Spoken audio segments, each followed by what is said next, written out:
Assalamualaikum warahmatullahi wabarakatuh. Halo, apa kabar Bapak Ibu guru yang hebat? Di sini bersama saya Dwi Purwati, calon guru penggerak angkatan 7 dari SD Negeri Karangasem 1, Kecamatan Sayung, Kabupaten Demak. Dalam kesempatan kali ini, saya akan menyampaikan aksi nyata saya modul 1.4 tentang budaya positif. Sebelumnya, saya perkenalkan terlebih dahulu fasilitator dan pengajar praktek saya. Ada Bapak Kadirin dan Bapak Sunarto.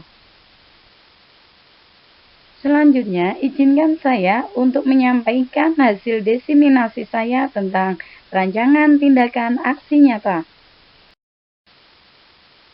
Adapun yang melatar belakangi adalah budaya positif merupakan nilai-nilai, keyakinan-keyakinan, kebiasaan-kebiasaan di sekolah yang berpihak pada murid, agar murid dapat berkembang menjadi pribadi yang kritis, penuh hormat, dan bertanggung jawab.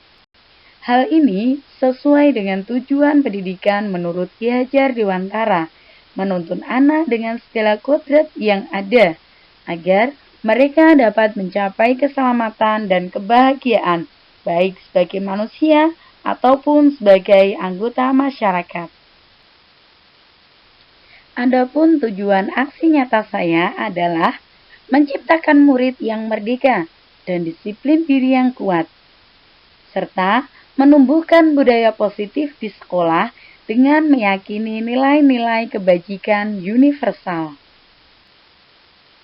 Sebagai tolak ukur dalam aksi nyata saya, yaitu terbentuknya keyakinan kelas melalui kegiatan kesepakatan kelas yang dilakukan wali kelas dan siswa. Dan siswa mampu menerapkan dan menjalankan keyakinan kelas yang telah dibuat.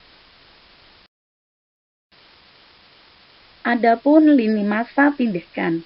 Langkah-langkah tindakan yang akan saya lakukan, yang pertama kali adalah menghadap kepala sekolah untuk menjelaskan pentingnya penanaman budaya positif dan keyakinan kelas di sekolah, serta meminta izin untuk mendiseminasikan bersama rekan guru.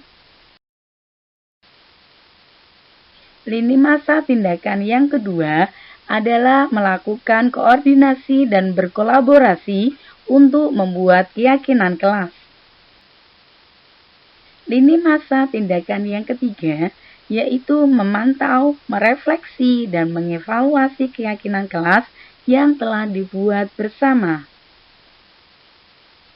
Adapun lini masa tindakan yang keempat adalah mengumpulkan rekan guru untuk melakukan diseminasi pemahaman materi budaya positif tentang keyakinan kelas dan segitiga restitusi.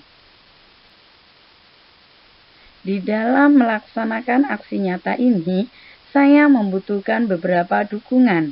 Adapun dukungan yang pertama adalah dukungan dari kepala sekolah, rekan guru, serta murid agar tindakan yang telah disusun dapat dilakukan secara lancar dan menyeluruh. Dukungan yang kedua yaitu tentang sarana dan prasarana untuk menumbuhkan budaya positif di lingkungan sekolah.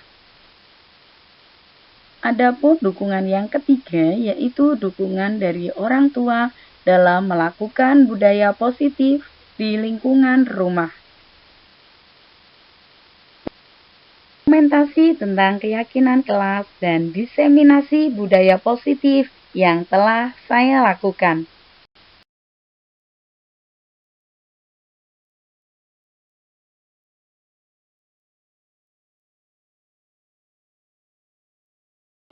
Assalamualaikum warahmatullahi wabarakatuh. Waalaikumsalam warahmatullahi wabarakatuh. Selamat pagi anak-anak. Pagi, pagi, pagi. Alhamdulillah. Luar biasa.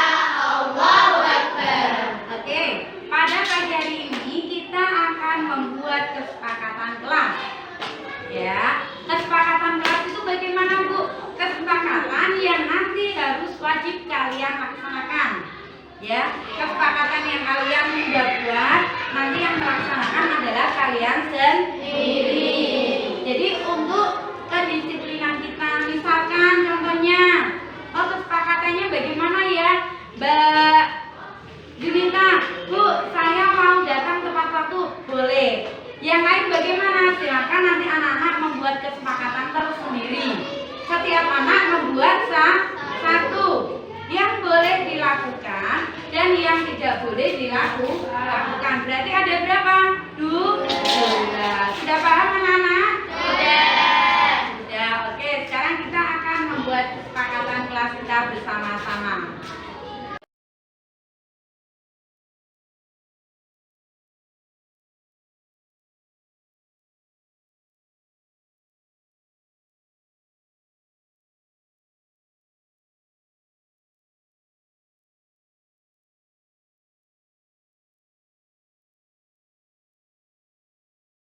Assalamualaikum warahmatullahi wabarakatuh. Bismillahirrahmanirrahim. Hamdan wa syukranillah. Assalatu wassalamu ala rasulillah. Amma ba'du. Kepada yang terhormat Ibu Susana Dwi Mardiani, Kepala Sekolah SD Negeri Karangasem 1, yang saya hormati Bapak Ibu Guru serta karyawan-karyawati SD Negeri Karangasem 1 yang berbahagia. Puji syukur mari kita panjatkan kehadirat Allah Subhanahu wa taala yang telah memberikan rahmat, taufik, hidayah serta inayahnya kepada kita semua, sehingga pada siang hari ini kita masih dapat bertatap muka, berkumpul dalam keadaan sehat walafiat tanpa ada halangan suatu apapun. Bapak Ibu yang saya hormati, izinkan saya Dwi Purwati, calon guru penggerak angkatan 7, akan memaparkan diseminasi budaya positif di negeri SD Negeri Karangasem 1. Mari kita belajar bersama, berkolaborasi, saling mendukung demi mewujudkan disiplin positif di sekolah kita tercinta. Tepuk tangan. Bapak Ibu yang saya hormati, adapun di dalam konsep budaya positif ada konsep utama modul budaya positif, antara lain perubahan paradigma belajar, disiplin positif, kebutuhan dasar manusia, motivasi perilaku manusia, posisi kontrol restitusi, keyakinan kelas, dan yang terakhir segitiga restitusi. Mari kita belajar bersama. Yang pertama yaitu perubahan paradigma belajar. Telah kita ketahui bersama bahwa di dalam perubahan paradigma belajar, pembelajaran dengan paradigma baru dirancang berdasarkan prinsip pembelajaran yang terdiferensiasi, sehingga setiap siswa nantinya akan belajar sesuai dengan kebutuhan dari tahap perkembangannya untuk mewujudkan profil pelajar Pancasila. Apa sih itu profil pelajar Pancasila? Ya, ibu-ibu pernah mendengar lagu Becak? Pernah ya? Belajar Pancasila, beriman dan bertakwa pada Tuhan Yang Esa, dan berakhlak mulia, berkebinekaan global, gotong royong mandiri, kreatif dan bernalar kritis. Diharapkan nanti peserta didik kita bisa memahami, bisa mengimplementasikan dari profil pelajar Pancasila. Yang kedua adalah disiplin positif. Pasti kalau kita melihat, kita mengamati dari anak-anak kita ketika kita mengatakan kata disiplin, pasti menjadikan momok yang sangat menakutkan bagi anak-anak kita. Karena di dalam gambaran mereka, disiplin itu sesuatu hal yang sangat menakutkan. Karena apa? Di dalam budaya kita, mana kata disiplin dimaknai menjadi sesuatu yang dilakukan seseorang pada orang lain untuk mendapatkan kepatuhan, di mana kita cenderung menghubungkan kata disiplin dengan kata ketidaknyamanan. Dari hal tersebut, sebagai seorang pendidik, tujuan kita yaitu menciptakan anak-anak yang memiliki disiplin diri, sehingga mereka bisa berperilaku dengan mengacu pada nilai-nilai kebajikan universal, nilai-nilai kebajikan yang umum, dan memiliki motivasi, baik motivasi dari dalam diri sendiri maupun motivasi dari luar atau motivasi ekstrinsik, sehingga nanti akan menumbuhkan, akan memunculkan yang namanya disiplin positif. Disiplin positif itu sendiri merupakan salah satu cara penerapan disiplin yang bertujuan untuk menumbuhkan kesadaran serta memberdayakan anak untuk melakukan sesuatu tanpa sogokan, tanpa ancaman maupun tanpa hukuman. Biasanya kalau anak-anak itu ketika diajak untuk melakukan disiplin, Bu, lah kok diupahi tidak? Kan seperti itu. Jadi di sini di dalam kegiatan disiplin positif yang akan saya paparkan, di sini akan menumbuhkan kesadaran bagi peserta didik supaya melakukan kegiatan itu tanpa adanya sogokan, tanpa adanya ancaman maupun tanpa adanya hukuman. Jadi yang kita lakukan adalah melalui dari hati ke hati menumbuhkan sikap yang positif bagi peserta didik. Yang ketiga adalah yang ketiga merupakan kebutuhan dasar manusia. Kebutuhan dasar adalah kebutuhan pokok yang dimiliki oleh setiap manusia, di mana salah satunya adalah bertahan hidup. Ya, manusia pasti butuh yang namanya bertahan hidup. Kita tidak bisa tanpa bertahan hidup. Dengan adanya bertahan hidup, kita butuh yang namanya kasih sayang dan rasa diterima. Kasih sayang yang akan kita munculkan kepada peserta didik, di mana nanti mereka akan merasa nyaman dengan kita, akan mengikuti apa yang kita inginkan. Setelah adanya kasih sayang dan rasa diterima, adanya penguasaan. Kebutuhan dasar yang selanjutnya adalah keinginbebasan dari peserta didik. Dengan adanya kebebasan itu, maka nanti anak-anak akan mengeksplor apa yang dia miliki, mengeksplor apa yang dia inginkan. Dan yang kelima, adanya kesenangan. Dari kegiatan-kegiatan yang telah kita lakukan, pasti nanti akan menumbuhkan kesenangan dari peserta didik untuk lebih semangat lagi di dalam kegiatan belajar. Yang selanjutnya, yang keempat adalah motivasi perilaku manusia. Kalau kita ingat kembali, motivasi itu merupakan suatu dorongan yang timbul pada diri seseorang secara sadar maupun tidak sadar untuk melakukan suatu tindakan dengan tujuan tertentu. Jadi motivasi itu sendiri yang kita lakukan adalah baik sadar atau tidak sadar. Kadang kita melakukan suatu hal yang bisa memotivasi diri sendiri maupun memotivasi orang lain. Nah, kegiatan dari motivasi perilaku manusia itu sendiri, yang pertama biasanya menghindari ketidaknyamanan dan hukuman. Di sini, di dalam menghindari ketidaknyamanan, biasanya murid akan melakukan kegiatan disiplin karena ia itu merasa takut. Takut karena apa biasanya, Bu? Takut karena apa? Takut karena dihukum. Iya, dia melakukan kegiatan disiplin karena takut dihukum. Akhirnya, ini merupakan motivasi yang berasal dari luar. Ya, seharusnya bagus untuk memotivasi dari peserta didik, tapi untuk diri peserta didik itu sendiri akhirnya akan hilang rasa kepercayaan dirinya.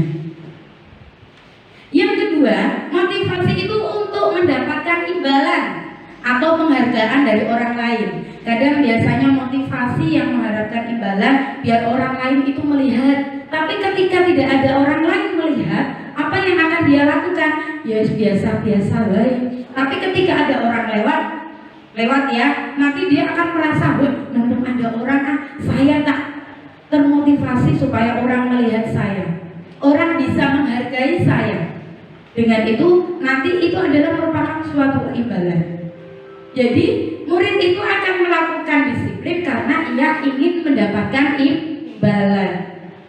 Biasanya kalau di rumah juga sama ya, Bu ya. Anak, ayo ngaji. Bu, aku belum ngaji, nek diparingi sangu. Nah, kalau seperti itu kira-kira baik tidak, Bu? Iya, sebenarnya itu tidak baik untuk anak-anak kita, karena akhirnya apa? Anak-anak kita mau melakukan kegiatan mengaji karena hanya ingin mendapatkan uang sangu. Nah, di sini nanti kita akan memutar otak bagaimana supaya anak-anak kita itu tidak terbiasa seperti itu. Yang selanjutnya yaitu menghargai nilai-nilai kebajikan diri sendiri. Motivasi yang dapat menghargai nilai-nilai kebajikan dari diri sendiri, nanti itu anak-anak kita, murid-murid kita biasanya akan melakukan kegiatan disiplin karena sadar akan kebutuhan dia, bahwa kebutuhan yang saya inginkan pasti nantinya akan menumbuhkan kebajikan bagi dirinya. Contohnya, ketika anak kita mau belajar tanpa adanya motivasi ataupun misalkan tidak ada iming-iming, kalau sudah muncul dari dalam dirinya sendiri, pasti nanti anak kita itu merasa, oh ternyata belajar itu memang perlu ya, oh ternyata mengaji itu memang perlu ya. Kalau sudah muncul sadar akan nilai kebajikan itu, maka yang muncul dari dirinya sendiri itu merupakan motivasi intrinsik yang berasal dari diri sendiri. Nah, bagaimana untuk konsep disiplin itu sendiri? Konsep disiplin dengan identitas gagal, yang pertama adanya karena hukuman. Karena apa Bu? Biasanya hukuman itu sangat menyakitkan. Gitu deh. Menyakitkan. Kadang suruh, kalau dulu saya itu kalau dulu misal terlambat tidak mengerjakan PR itu suruh berdiri di depan, kakinya naik satu. Ada yang merasakan seperti itu? Oh ada. Itu adalah hukuman. Hukuman itu sangat menyakitkan Bu ternyata. Dan yang kedua, akhirnya membuat diri kita itu, diri anak menjadi tidak nyaman. Tidak nyaman karena apa? Tidak nyaman karena adanya desakan yang seperti itu tadi. Setelah tidak nyaman, akhirnya murid takut mlebu dan mlebu sekolah, tapi di dalam sekolah pasti nanti tidak ada rasa nyaman, tidak ada semangat untuk belajar. Karena apa? Adanya rasa takut. Halah, bunda wis medeni, mau nek salah piye, mau maju piye, seperti itu. Biasanya itu yang dipikirkan oleh anak-anak. Hukuman yang selanjutnya dapat apa? Karena itu suatu hal yang sangat memaksa sehingga nanti peserta didik harus melaksanakan itu. Kalau tidak melaksanakan nanti dapat sanksi yang lebih berat. Itu adalah hukuman yang bersifat memaksa. Sehingga nanti ketika itu murid ketika dia melakukan kesalahan pasti akan menyembunyikan kesalahan. Ditekoni tidak pernah mengaku. Ada yang seperti itu Bu ya? Iya ada. Sehingga setelah dia sukanya menyembunyikan kesalahan, dia tidak berani mengakui kesalahannya, akhirnya anak-anak itu akan menjadi rendah diri. Ya, tidak punya rasa percaya diri. Itu. Yang selanjutnya, konsep disiplin dengan identitas yang gagal dengan penghargaan. Penghargaan apa? Tidak akan menjadi efektif. Misalkan anak mau belajar karena diberi uang. Akhirnya ketika orang tuanya tidak punya uang, apa yang akan terjadi? Anak itu tidak akan mau belajar. Jadi mendapatkan kegiatan itu menjadi tidak efektif, tidak akan menjadi rutinitas yang akan dilaksanakan oleh anak-anak kita. Yang kedua adalah merusak hubungan atau sifat iri. Sing kae ngono, sing iki ngene. Memang bagus adanya penghargaan. Yang pintar dikasih reward yang luar biasa, yang pas-pasan tidak dapat apa-apa. Akhirnya apa? Anak yang pas-pasan itu akan malas untuk belajar. Ketika kita memberikan reward, setidaknya reward yang bisa mencakup semuanya. Ya. Mematikan kreativitas dari peserta didik. Dengan adanya penghargaan seperti itu, anak yang pandai akan menonjol. Sebenarnya anak yang kurang pandai, sebenarnya dia itu memiliki kreativitas yang lebih tinggi daripada anak-anak yang lain. Ya, karena sudah dimatikan oleh tadi adanya sudah iri tadi, akhirnya apa? Kreativitas dia itu akan mati, akan berhenti begitu saja. Nah, yang selanjutnya yaitu menghukum dengan sistem ranking. Sebenarnya memang bagus untuk ranking 1, ranking 2, ranking 3 untuk menambah motivasi dari peserta didik. Tapi ternyata dengan penghargaan yang seperti itu, suatu ketika dia tidak dapat ranking. Biasanya kan orang tua menuntut ya Bu ya, kamu harus ranking 1, kalau tidak ranking 1 nanti tidak saya berikan jajan ya. Kalau tidak ranking 1 nanti tidak saya kasih uang. Lah, itu akhirnya ketika anak itu dia tidak bisa menjadi ranking 1, dia itu akan menjadi down. Akan menjadi down. Yang selanjutnya yaitu merampas hak untuk menghargai dirinya sendiri. Itu adalah konsep disiplin dengan identitas yang gagal. Apakah kita ingin Bu? Dengan menerapkan konsep disiplin, akhirnya identitas yang kita inginkan gagal seperti itu? Tidak ya, tidak ada yang menginginkan seperti itu ya.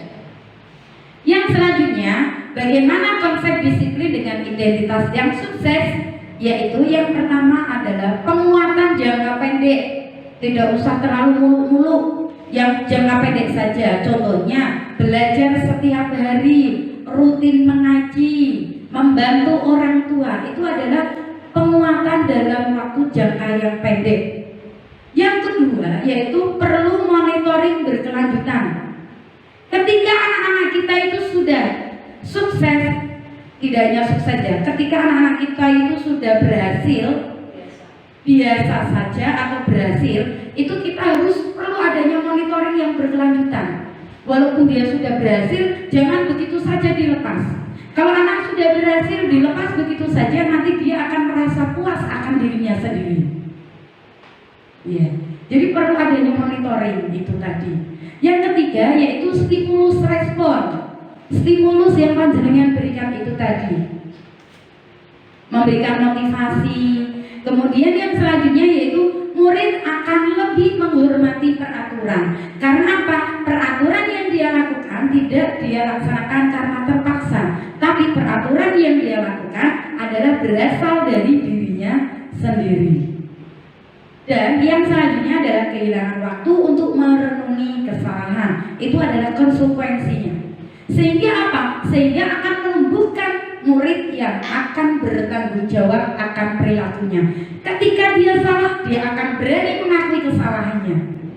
Jadi tidak ada hal-hal yang disembunyikan. Yang selanjutnya adalah fokus pada pemecahan masalah jangka panjang. Misalkan dalam 1 tahun punya planning apa, jadi fokus pada pemecahan itu. Kalau tidak gelabah sampai mana-mana, gitu, okay? Yang selanjutnya adalah murid menghormati dirinya dan orang lain. Yang selanjutnya teori kontrol, dirinya memegang kontrol. Ketika dia diajak untuk teman-temannya untuk melakukan hal yang salah, pasti nanti dia akan bisa mengontrol dirinya sendiri. Yuk, dolen di kono. Nanti dimarahi ibuku, itu hal yang tidak baik. Itu adalah bisa memegang kontrol pada diri sendiri. Yang selanjutnya yaitu murid bersemangat untuk memperbaiki kesalahan. Ketika dia melakukan kesalahan, dia punya motivasi bagaimana caranya untuk memperbaiki kesalahan itu. Dan jangan sampai kesalahan itu terulang lagi. Gitu ya Bu ya. Itu yang kita harapkan bersama. Jadi kita menginginkan murid kita itu dengan identitas sukses tanpa merusak, tanpa merendahkan dari yang lain. Nah, bagaimana dengan konsep disiplin dengan pendekatan restitusi? Konsep disiplin dengan pendekatan restitusi itu merupakan sebuah cara menanamkan disiplin positif pada siswa. Pengertian dari restitusi itu sendiri adalah proses menciptakan kondisi bagi murid untuk memperbaiki kesalahan mereka sendiri. Jadi dari restitusi itu sendiri dia diharapkan bisa menemukan kesalahan dia sendiri, sehingga mereka nanti akan bisa kembali pada kelompok mereka dengan karakter yang lebih kuat lagi, karakter yang lebih mapan lagi. Bagaimana dengan ciri-ciri restitusi itu sendiri? Ciri-ciri restitusi itu sendiri adalah bukan menebus kesalahan, tapi belajar dari kesalahan. Jadi kita tidak memungkiri kalau sebenarnya kita semua pernah melakukan kesalahan, tapi berasalkan dari kesalahan itu sendiri kita dapat belajar dari kesalahan. Memperbaiki hubungan. Ciri yang kedua adalah memperbaiki hubungan. Ciri yang ketiga adalah tawaran dan bukan paksaan. Jadi di sini adalah tidak hanya dipaksa saja, tapi ditawarkan. Dia suruh memilah sesuai dengan bakat dan minat dari peserta didik. Yang selanjutnya adalah menuntut untuk melihat ke dalam dirinya sendiri. Jadi di sini Bapak Ibu guru diminta untuk bisa memotivasi anak-anak untuk dia mengetahui karakter dia itu bagaimana, dirinya itu bagaimana, seperti itu. Kemudian mencari kebutuhan dasar yang mendasari tindakan itu. Kebutuhan dasar apa sih yang memang sekali dia butuhkan? Fokus pada karakter bukan tindakan. Kalau tindakan saja bisa saja dimanapun kita berada bisa. Tapi untuk membentuk karakter yang lebih baik itu adalah cita-cita kita bersama. Gitu ya Bu ya. Yang selanjutnya adalah menguatkan dan fokus pada solusi. Ketika dihadapkan suatu permasalahan, jadi kita fokus akan bagaimana untuk solusinya. Ketika ada anak yang kurang bisa membaca, jangan berkata tidak bisa membaca. Sebenarnya anak itu semuanya bisa, cuman waktunya yang belum tepat. Gitu ya. Jadi semuanya itu sama. Kita punya solusi. Contoh kecilnya kalau saya itu melihat seperti Bu Yayu tiap hari memberikan motivasi kepada peserta didik dengan mengajari membaca, gitu Bu. Iya, itu adalah fokus pada solusi. Ketika istirahat, anak-anak diajak, yuk, kadang banyak sekali yang bermain di perpustakaan. Di sana juga banyak sekali yang belajar membaca. Jadi di sini tidak ada hal yang mustahil. Ya Bu, ya, pasti anak-anak kita akan bisa. Sekarang kita akan melihat perbedaan ya. Contoh kasus di sini adalah siswa sering terlambat di sekolah. Perbedaan antara hukuman, konsekuensi dan restitusi. Biasanya kalau hukuman yang bagaimana? Yang bagaimana Bu? Kalau misalkan ada anak terlambat, kemudian bagaimana? Biasanya kalau di tempatnya Bu Sri Semiati, kalau ada anak yang terlambat bagaimana Bu? Dipanggil, diarahkan, dikasih hadiah ya Bu ya. Iya. Ya. Kalau dalam bentuk hukuman biasanya adalah guru menghukum, contohnya dengan suruh hormat di bawah tiang bendera, menghormat kepada bendera 10 menit, ya, langsung dipraktekkan. Itu adalah contoh hukuman. Itu hukuman yang tidak mendidik. Hormatnya mendidik, tapi untuk caranya yang tidak tepat. Gitu nggih? Nah, hukuman itu biasanya ciri-ciri gurunya bagaimana? Gurunya itu biasanya mudah marah nggih. Kadang kok nganu sithik kesenggol sithik. Ngomong gitu ya. Akhirnya mudah marah nanti. Sehingga apa? Murid-murid akan merasa takut. Wah, kok aku nek telat piye? Kok aku nek diseneni guru piye? Kan seperti itu. Itu adalah hukuman ya. Yang selanjutnya adalah konsekuensi. Konsekuensi biasanya di sini guru memberikan konsekuensi dengan seperti halnya pengurangan nilai. Kalau pengurangan nilai itu bukan masuk hukuman Bu. Itu masuknya adalah konsekuensi. Karena kamu telat berarti nanti nilaimu akan saya kurangi. Kamu guyung terus berarti nanti nilainya dikurangi. Itu adalah konsekuensinya. Itu menunjukkan bahwa guru tersebut itu biasanya tegas. Dan siswa menghormati peraturan itu. Menghormati karena apa Bu? Karena terpaksa, bukan karena keinginan dari dia sendiri, tapi karena dia itu terpaksa supaya dia itu nilainya tidak jadi dikurangi. Ya, biasanya ada yang seperti itu. Ada, oh ada biasanya di luar sana ya. Insya Allah kalau di sini semuanya tidak ada. Semuanya di sini kalau saya sendiri melihat beberapa beberapa bulan kali ini juga sudah luar biasa Bapak Ibunya, karena sudah banyak belajar ya. Yang selanjutnya adalah perbedaan dari restitusi. Nah, di sini restitusi tadi Bu Sri Semiati sudah mempraktekannya Bu. Berarti tidak hanya Bu Sri Semiati saja. Saya kira semuanya juga sudah. Tapi panjenengan itu tidak tahu itu namanya apa. Betul nggak Bu? Padahal aku sebenarnya wis api alus ngerti. Nah itu namanya adalah restitusi ya. Ilmu baru ya Bu ya. Ya. Di mana di dalam kegiatan restitusi ini guru itu menanyakan, ya menanyakan biasanya menanyakan keyakinan kelasnya, boleh tidak terlambat, oh tidak boleh, berarti besok jangan diulang lagi ya. Ya Bu, besok kalau diulang saya kasih bakso gitu ya. Kelas pelat kabeh. Jadi di sini guru akan menanyakan keyakinan kelas atau dirinya dan membantu siswa dapat menyelesaikan masalah tersebut. Jadi ketika ada suatu masalah itu bu guru tidak boleh langsung memvonis jangan. Jadi dipecahkan satu persatu sehingga nanti anak itu akan merasa nyaman dengan kita. Kalau sudah merasa nyaman, pasti nanti anak-anak itu akan merasa senang. Wah, bu guruku tuh enak, bu guruku tuh enjoy gitu. Besok itu akan berangkat sekolah lebih semangat lagi Bu. Wah, besok pagi saya mau ketemu sama bu guru. Padahal pelajaran tidak iso Bu. Pelajaran tidak bisa, tapi karena semangatnya yang luar biasa, ingin ketemu bu guru yang luar biasa tadi, akhirnya mereka usaha untuk belajarnya tumbuh. Itu yang kita harapkan bersama. Di mana guru ini mulai terbuka dan siswa akan bisa menghormati dirinya dan menghormati orang lain. Yang selanjutnya adalah posisi kontrol dari restitusi. Tadi kita sudah ketahui bersama bahwa restitusi itu seperti apa. Nah, 5 posisi kontrol dari restitusi di sini ada sebagai penghukum, pembuat rasa salah, teman, pemantau, dan manajer. Mari kita belajar bersama ya Bu ya.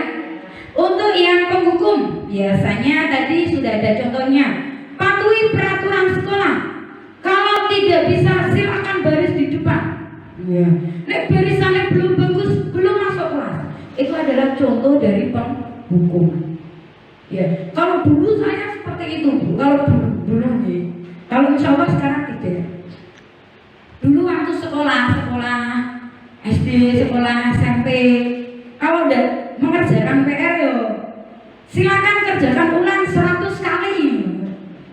Kalau tidak mau belajar nanti dihukum juga. Itu saya pernah merasakan Bu.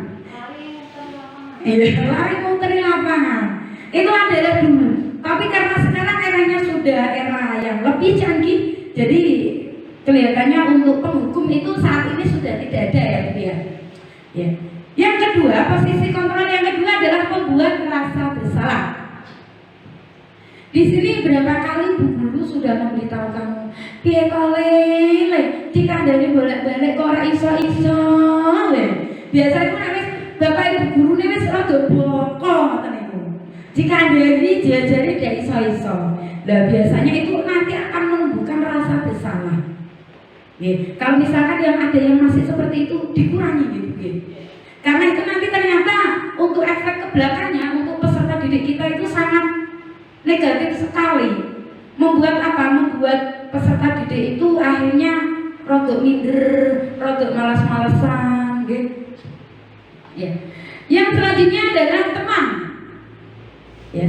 Kalau sebagai teman, misalkan, ayo anak-anak kita tertib. Ya, biasanya kalau saya melihat itu pada waktu pagi hari, mau apel pagi, mau berdoa, biasanya Bu Yayu itu halus sekor. Karena Bu guru kelas 1 gitu mungkin deh.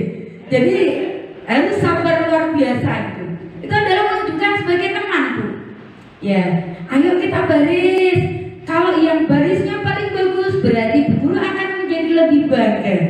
Ya, kalau misalkan hari ini masih salah tidak apa-apa, besok jangan diulangi lagi. Itu adalah posisi kontrol yang ketiga sebagai teman. Yang selanjutnya adalah sebagai pemantau. Kita melihat, dipantau. Kalau misalkan ada anak yang melanggar, kamu sudah melanggar, kira-kira apa peraturan dan konsekuensinya? Jadi itu adalah sebagai pemantau. Dan yang kelima adalah sebagai manajer. Sebagai manajer di mana kita itu harus bisa menggali kesalahan dari peserta didik. Tanpa kita sebutkan kesalahan dia akan menyadari, Bu, ternyata aku salah seperti ini. Itu yang diharapkan sebagai manajer. Apakah kamu tahu kesalahanmu? Ya. Kalau biasanya dia sudah menyadari kesalahan dia, terus bagaimana cara dia akan memperbaiki kesalahan itu? Itu adalah sebagai control manager. Kalau kita lihat ada 1, 2, 3, 4, 5, kira-kira di sini yang paling sering yang mana, Bu? Ya, kalau Bu Yayu yang bagian mana, Bu? Nomor 2. Ya, nomor 2 dan nomor 3 ya. Biasanya kalau misalkan anak kurang bisa ya. Jika ada orang iso tidak apa-apa, Bu. Ini kan kita masih belajar. Jadi ke depan dasar amanat manusia itu bahasanya halus, Bu. Itu masuknya adalah ke kontrol sebagai teman, Bu. Ya. Jadi tidak langsung memvonis jebret gitu, tidak. Itu. Kalau di tempatnya Bu Sumi bagaimana, Bu? Sebagai teman juga. Kalau di tempatnya Bu Hi sebagai apa biasanya? Sebagai teman. Oke, biasanya kalau saya pernah melihat sebenarnya Bu Hi itu juga bisa sebagai manajer loh. Saya pernah melihat waktu mengajar kelas 4 ya. Bisa menggali apa yang sudah dilakukan kesalahan dari peserta didik itu. Sebenarnya panjenengan itu sudah pernah melakukan sampai manajer, cuma orang legiwo. Ngoten nggih. Nah itu jenengane manajer. Jenengane manajer. Jadi besok kalau panjenengan sudah seperti itu, panjenengan berarti sudah di dalam posisi kontrol yang manajer. Kalau manajer di perusahaan enak ya Bu ya, ding menghasilkan uang yang banyak. Ya, yang selanjutnya adalah keyakinan kelas. Mengapa sih kok perlu adanya keyakinan kelas? Kok tidak peraturan saja? Nah, peraturan itu wajib ditaati gitu. Kalau keyakinan kelas itu adalah dibuat bersama untuk ditaati bersama. Keyakinan kelas adalah salah satu disiplin positif yang bisa kita terapkan di dalam membangun budaya positif di sekolah. Dengan adanya keyakinan kelas itu, maka nanti diharapkan setiap di kelas itu dapat mewujudkan tujuan pendidikan yang berorientasi kepada profil pelajar Pancasila. Kita di sini tidak bisa terlepas dari profil pelajar Pancasila, oke. Jadi panjenengan di sini harus bisa memahami apa sih itu profil pelajar Pancasila. Rumuskan, jangan lupa disepakati. Setelah disepakati bersama, karena itu sudah disepakati bersama, maka nanti akan dilaksanakan bersama. Supaya anak-anak itu tidak lupa, maka untuk keyakinan kelasnya biasanya nanti ditempel, ya ditempel seperti ini, supaya tidak lupa. Ada yang sudah pernah membuat Bu keyakinan kelas? Ya. Sebenarnya panjenengan itu sudah membuat loh Bu, cuma belum pernah ditempel, ngelempel-ngelempel gitu belum pernah. Tapi panjenengan saya yakin semuanya pernah membuat yang namanya keyakinan kelas. Nah, supaya lebih meyakinkan lagi, berarti panjenengan nanti butuh untuk dipajang keyakinan kelas itu. Jadi tidak hanya ucapan toh. Kalau ucapan 1 hari, 2 hari, 3 hari, 1 tahun nanti lupa. Tapi kalau tertulis nanti anak itu akan bisa melihat. Ngerti nggih? Nah, bagaimana dengan pembentukan keyakinan kelas? Yaitu lebih abstrak dari peraturan. Jangan terlalu muluk-muluk seperti itu. Kalau terlalu muluk-muluk nanti anak-anak kita itu akan merasa terbebani untuk melaksanakan keyakinan kelas itu. Yang kedua yaitu berupa pernyataan universal. Jadi pernyataannya adalah pernyataan umum, menyeluruh. Jadi bisa dilaksanakan oleh semua anak, bisa dilaksanakan oleh semua siswa. Dibuat dalam bentuk positif. Ini memang baik sekali Bu, bagus sekali. Jadi kadang kita itu untuk menghindari kata-kata yang negatif itu memang sulit. Tidak, sebenarnya itu jangan dikeluarkan Bu. Kalau bisa itu kita membuat kata-kata yang positif. Hindari kata-kata yang berupa negatif. Kata-katanya sedikit saja biar mudah diingat. Tiwasa dulu, malah anak-anak itu nanti orang dengar bobo. Tapi kalau singkat pada jelas ya. Bagaimana keyakinan kelas kelas kita? Senyum. Iya. Jadi memang kita buat keyakinan kelas itu yang setidaknya membuat peserta didik itu menjadi senang. Disesuaikan dengan kondisi kelas. Kalau kelasnya di sini kira-kira rata-rata kalangan yang seperti apa, kita menyesuaikan itu. Supaya apa? Supaya mudah diterapkan di dalam kehidupan sehari-hari, tidak menjadi beban bagi peserta didik. Yang selanjutnya adalah semua warga kelas ataupun semua warga sekolah itu dilibatkan. Jangan Bu Guru netok yang buat keyakinan kelas. Biasanya buat keyakinan kelasnya Bu Guru netok atau hanya 1-2 orang atau satu kelas semua, Bu? Satu kelas. Jadi kita melibatkan semuanya.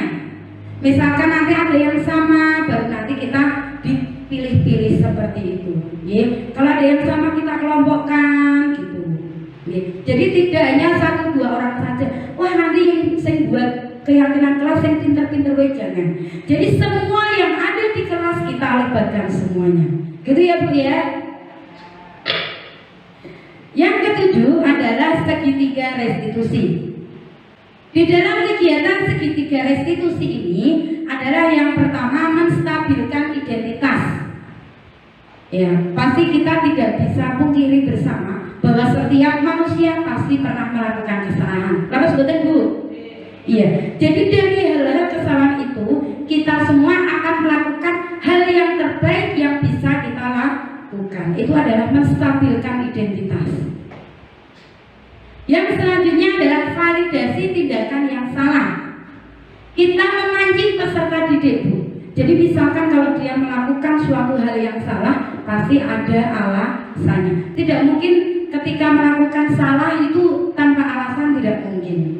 Mungkin tidak, Bu? Tidak. Pasti apa yang dia lakukan ada alasan di belakangnya. Itu merupakan validasi tindakan yang salah. Dan yang ketiga adalah menanyakan keyakinan. Setelah melakukan stabilitas, ya, menstabilkan identitas, validasi, kemudian kita menanyakan keyakinan.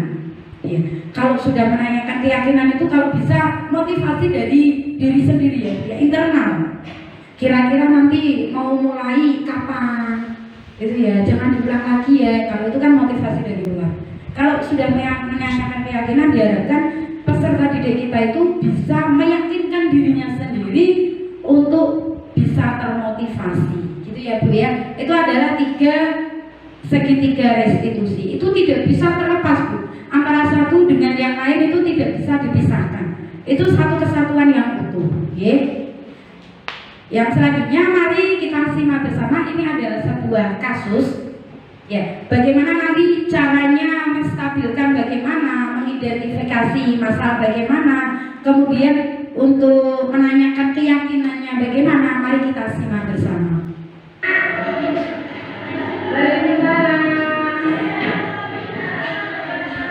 Jam berapa ini kita?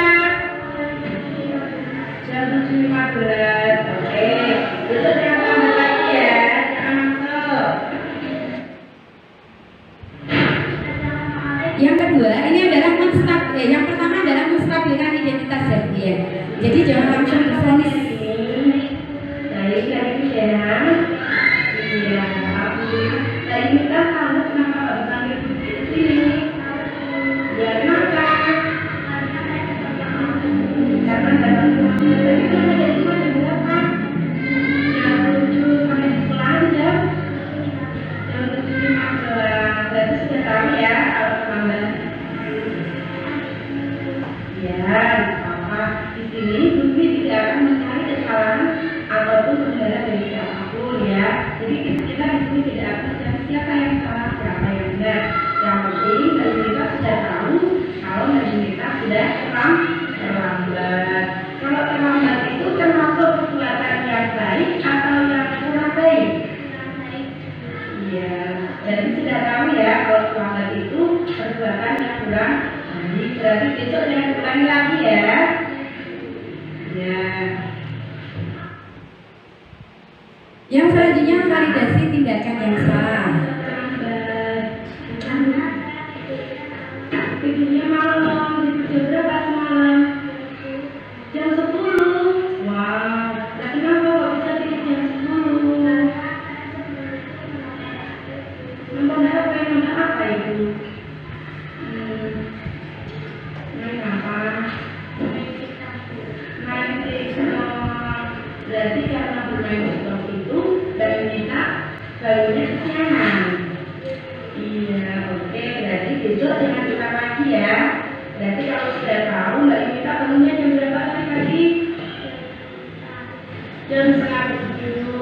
berarti supaya tidak terlambat berintikan tamunya harus lebih hati ya.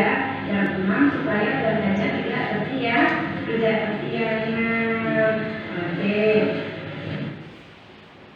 Yang ketiga, dengan menanyakan keyakinan, itu apakah sudah termasuk memenuhi keyakinan dari kelas kita? Tidak. Nah, kira-kira Mbak Inita masih ingat tidak untuk keyakinan kelas kita itu apa salah satunya? Tidak datang terlambat, pinter. Berarti supaya tidak datang terlambat, apa yang harus dilakukan oleh Mbak Inita? Oh, bisa nonton nanti selalu sampai langsung. Terus apa lagi? Belajar. Terus tidak boleh tidur kemalaman. Untuk bangunnya bagaimana? Nanti ya. Kalau tadi jam 6, kalau misalnya jam 6 itu kok telat, berarti nanti Mbak Isina bangunnya lebih awal lagi, bangun jam setengah 6 atau jam 5. Supaya apa? Supaya ketika ke sekolah tidak terlambat. Semoga di sini Putri hanya bisa berdoa, semoga nanti Mbak Isina selalu sehat, bisa berangkat sekolah tepat waktu, tidak terlambat, tidak bangun kesiangan lagi, ya. Siapa Imina? Kesiapan itu mau dimulai dari kapan? Ayo. Oke, dari sekarang kita terima kasih. Semoga selalu jadi anak yang sukses. Terima kasih. Iya, jadi dari kegiatan segitiga restitusi itu bisa membuka pola pikir kita ya Bu ya. Semula ketika ada anak melakukan kesalahan kita langsung memvonis dia salah, tapi dengan adanya mulai sekarang kita buka pola pikir kita dengan menggunakan segitiga restitusi itu dengan menstabilkan, kemudian mengidentifikasi, dan yang ketiga adalah menanyakan keyakinan. Semoga di dalam penerapan program disiplin positif itu diharapkan seorang guru itu memiliki standar kepribadian ya Bu ya. Standar kepribadian, kemudian profesional dan sosial yang baik, sehingga dimanapun guru berada bisa mampu merefleksi pada posisi kontrolnya.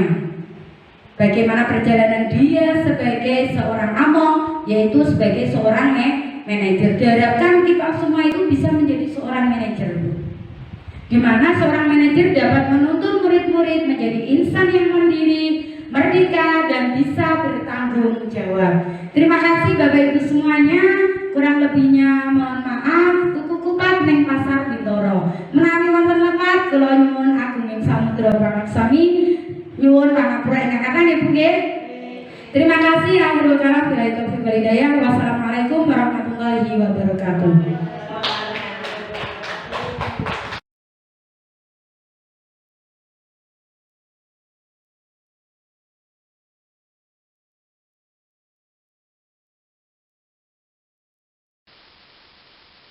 Terima kasih. Wassalamualaikum warahmatullahi wabarakatuh.